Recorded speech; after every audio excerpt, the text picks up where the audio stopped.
దేవునికి మహిమ కలుగును గాక. మీ అందరికీ ప్రభు పేరిట వందనాలు, శుభాలు. నేటి దేవుని వాక్యం: యెహోవా దారిద్ర్యమును ఐశ్వర్యమును కలగచేయువాడు, కృంగజేయువాడును లేవనెత్తువాడును ఆయనే. మొదటి సమూయేలు గ్రంథం 2వ అధ్యాయము 7వ వచనం. దేవుడు సర్వాధికారి, సర్వ సృష్టికర్త. అలాగే నిన్న నేడు ఏకరీతిగా ఉన్న దేవుడు నోటి మాట చేత సమస్తమును సృజించిన దేవుడై ఉన్నాడు. మనం ఈ లోకంలో ఏమై ఉన్నను మనం దేవుని వారమై ఉన్నాము. అది దేవుని వలన మాత్రమే.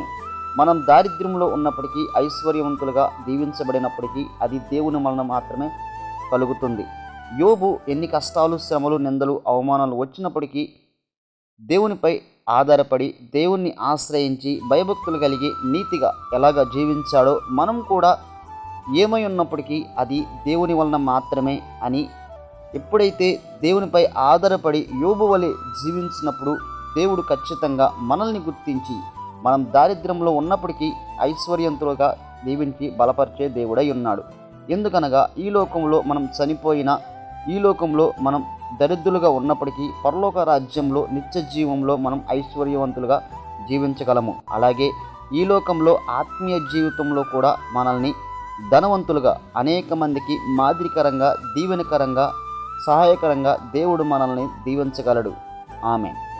ప్రార్థన. సర్వాధికారి యేసయ్య, ఈ మాటలు వింటున్న ప్రతి ఒక్కరికి ఈ మాటల ద్వారా ధైర్యాన్ని నింపమని, అలాగే ఎవరైతే ఈ లోకంలో దారిద్ర్యంలో జీవిస్తూ, ఎవరైతే బాధపడుతున్న, శ్రమపడుతున్న ప్రతి ఒక్కరిని దీవించి ఆశీర్వదించమని, నీ ప్రియ ప్రజల్ని ప్రవానైన వారిని లేవనెత్తి, పెంటకుప్పలపై లేవనెత్తి వారిని ఐశ్వర్యవంతులుగా, అనగా అనేక మందికి మాదిరికరంగా, దీవెనకరంగా మార్చి మీ నామానికి మహిమకంత ప్రభావాలు పొందుకోమని యేసు నామములో అడిగి ప్రార్థిస్తున్నాము తండ్రి. ఆమేన్. మీ అందరికీ వందనాలు. దేవుడు ఈ మాటల ద్వారా మనందరినీ దీవించును గాక. ఆమేన్.